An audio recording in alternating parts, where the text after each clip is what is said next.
Tom. We're joined here this morning by Richard Baltas, trainer extraordinaire, well known in the racing world. Yeah. So thank you for joining us. We appreciate your time here this morning, and want to start with the Barnes AJ Racing that you're training on a horse in particular over there. Miss Bad Behavior's been pretty exciting to watch. So if you've got any comments you can share with us and tell us about that horse. I've had her since she was 2. Steve Young sent me the horse. So she's always been pretty forward. They told me she really liked the turf, but we ran her the first couple of times. I think her first start was on the dirt in Del Mar last year. And we ran her on dirt like 3 times. I think she broke her maiden on the dirt. She was running against some very good horses as a 2-year-old. And then the thing about the turf was always in the back of our mind, because she's looks like a grass filly. She's out of a Stormy Atlantic mare. She's by Blaine. So when we put her on the grass, she won. And then we ran her, I think we ran her down the hill. She ran second. She won a stake, won a flat mile. I forget, what was the name of the stake? I don't know if you remember. But Yeah, that was the China Doll. yeah. And then we ran her back in the mile and an 8th race. And She got caught from she behind. got caught at the by a long wire. shot. Yeah, we thought we were going to get a lone F, and it didn't really happen. But so after that, I told Steve, the owner, I said, let's just give her a little break because she's been in the barn since she was 2. She's never really had a break, so nothing was really wrong with her at all. So I just I sent her down to San Luis Rey, and I just basically sent her down there to relax. And she's walked for like a month and jogged for like a couple of weeks and galloping now. And we're going to try to get her ready for our opening week at Del Mar. Excellent. Okay, that's what we'll be looking for. So I think the first weekend is the July grade 2. Grade 2, I think, is the, I don't know, what's the name of that race? I don't know why I can't remember. Yeah, things. it's we'll look it up and we'll let everybody know in time for that. Plenty of time. We'll go through that when it gets close to it. So a lot of people know who you are from a lot of the big horses that you've had throughout the years, but just want to introduce you a little bit more to our audience and take us back. How did you get started in this business? You're originally from Indiana. Is that where you met your first horse? No. No, actually, my first introduction to horse racing was through my father. My father, we grew up in Indiana, but I only lived there until I was like 7 years old. And then my father moved the whole family to California. We moved to Lakewood, and then we ended up settling in Huntington Beach, since the 4th grade. So you're pretty much homegrown. Yeah, pretty much I'm a Californian, but I still have roots in Indiana. But I used to go to the races. My dad would go on the weekends. Every weekend he'd go to the track. He just loved playing the horses. So, this is before they had simulcast wagering. Before they had off-track betting in California. And, we used to come out here to Santa Anita. And, where would be 60,000, 70,000 people for the big cap. Yeah, those were in the heyday. Yeah, it was great. I remember watching Charlie Whittingham and all his great horses. And, do you remember any horse in particular that really grabbed your attention? Back when most kids were idolizing Mickey Mantle and Willie Mays. No, not me. I mean, I think Vigors was one. The White Tornado. He used a little before my time. Yeah, he came. He came from dead last. He was like Silky Sullivan, but he was all white. And that's a pretty horse. And he used to sit back last and make one run. He won the big cap. He won numerous races here. That was one of them. I also remember coming out here and just, I would always look at the trainers in the paddock and the horses. That was kind of like, because I really wasn't gambling because I wasn't old enough, obviously. I was 13 years old. And I always had a fondness for the trainers. I thought that's a pretty good job. Yeah. So you decided kind of early on you knew what you wanted to do. I think I had it in the back of my mind, Well, looking at your lead, your going through your education and all that, it looks like you had it planned out, right? Well, you know what? Kentucky. It was. I graduated high school in Huntington. I was going to college, but I really had no idea what I was going to college for. I had no real goals. Okay. I was just playing around. I was working in a restaurant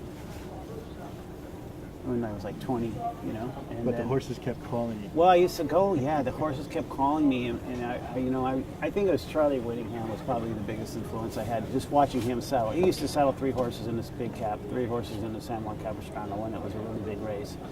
And I said, it was just so, the owners, it's like he had Nelson Bunker Hunt, he had all the big owners, and I don't know. I just always thought it was an intriguing game, and so I started to get involved with horses just so I could learn a little bit about horses. Because I remember walking by the paddock, and the horse would act up a little bit, and I would run away. I was like afraid of horses, I was really. Wow. I didn't know anything about horses. I never grew up in a horse background. The only thing I knew was the game, and so. Living in Huntington Beach, they had an equestrian center, so I took some riding lessons, and I wasn't very good at that. And then I started getting books about horses, and I was taking some courses at Cal Poly Pomona. They had like a little equestrian thing there. So I just basically learned anatomy about the horses and stuff like that. And I used to come out to the track and a couple times in the morning look for a job, but it just wasn't happening. I didn't have any experience. Yeah. So in 1983, I went to the Kentucky Derby with my sister. And then that was Sunny Salo. And then, and then I found out about a school they had in Lexington, Kentucky, at the horse park. It was called the Kentucky Equine Institute. Are they still in business over there? They got something else. It's like a form of it, but it's not the same. It was like 6 months school. You pay minimal. It's like a couple $1,000.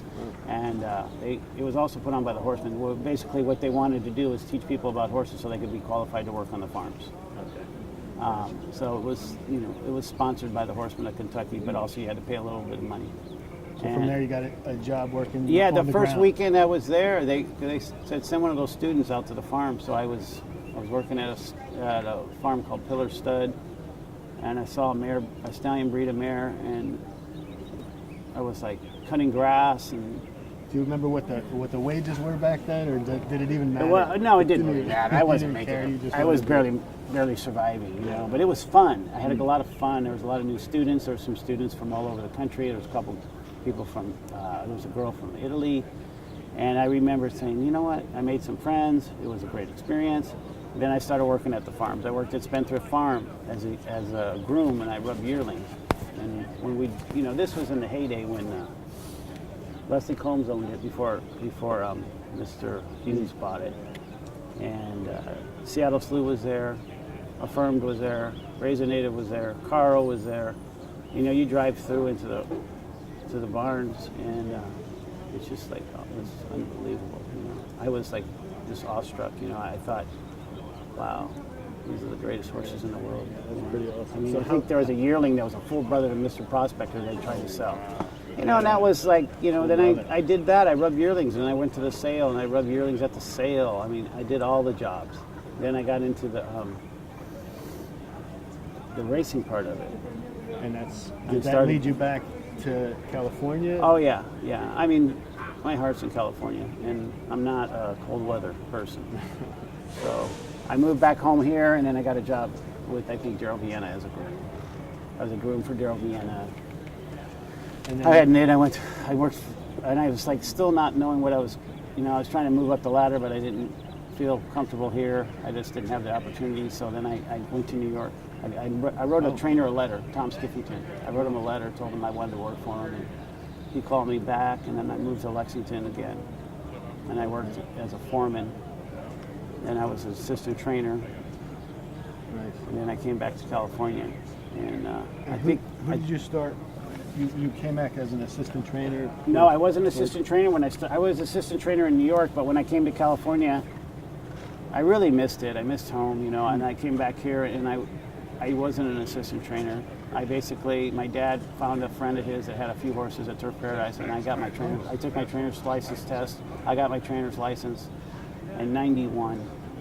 This is 6 years later, okay? So I had already had 6 or 7 years in the business. Mucking stalls, doing whatever. Right. And then I saddled my first horse, and it was a horse called Latchburn. That's right. Jorge Velasquez was the jockey. I mean, he didn't know who I was, and the horse won. Wow. First start. First start won. Wow. Yeah, and had a few others, and they were like Turf Paradise horses, but a couple of them won. One won at the Orange County Fair. They used to have a fair meet called the Orange County Fair meet, and they ran at Los Alamitos, thoroughbred. So it was like 8,000 claimer. Won that race there, and then the guy was going broke, and basically I was out of work again. So then I became assistant trainer. I see. I had a resume made up. I went and talked to Richard Mandela, and gave me a job. But I had to start as a groom.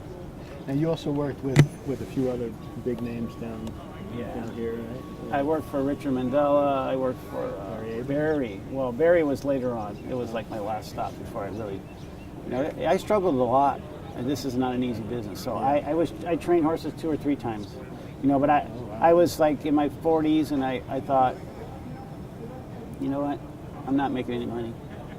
Wow, it was that long until things really broke. Yeah, I was in the business, 81, 80, 83, 84. 84 really is when I started. So, 7 years before I got my trainer's license, and then... So it's not as easy as you make it look today, huh? It's super hard.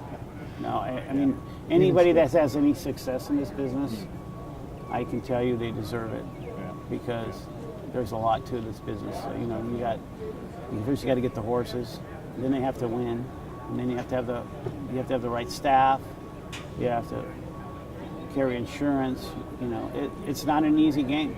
No, it's really hard. No, look, seeing the path, it's a lot like becoming like a doctor, a specialist, or like a really true professional. I think they're really, I think the guys that are really good trainers are the guys that have worked from the bottom up. Bob Baffert. Bob Baffert started as in the quarter horse business. So, and I think before that he was in the business. I don't know what his total background is, but nothing is given here. No. Everything has to be earned. It's interesting to hear the story. I hope we get a chance to talk more about it. So it seemed like you had a very methodical path forward. Like everything seemed like it was matter of fact. I just really had I think I had a passion, and then now that I look back on my life, Is it amazing? Does it seem like? Well, I still talk to a lot of my old friends that were in the restaurant business, and they remembered when I talked about, I'm going to get into the horse business. I want to be a horse trainer someday, and a lot of my friends, that I know now that I'm still friends with, have told me they're very happy that I made it, and so am I. But I'll tell you, it's been a long haul. Do you still wake up in the morning and pinch yourself? Does it just seem like very normal? It's a roller coaster, right? Yeah, I don't do that anymore. I mean, obviously, like I have close to 90 to 100 horses, and I got 40 at San Luis, 40 here, and every day there's something that goes wrong with the horses.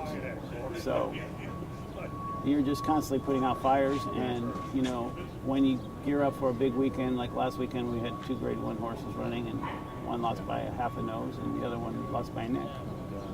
One was the photo, I thought we won it, but we didn't.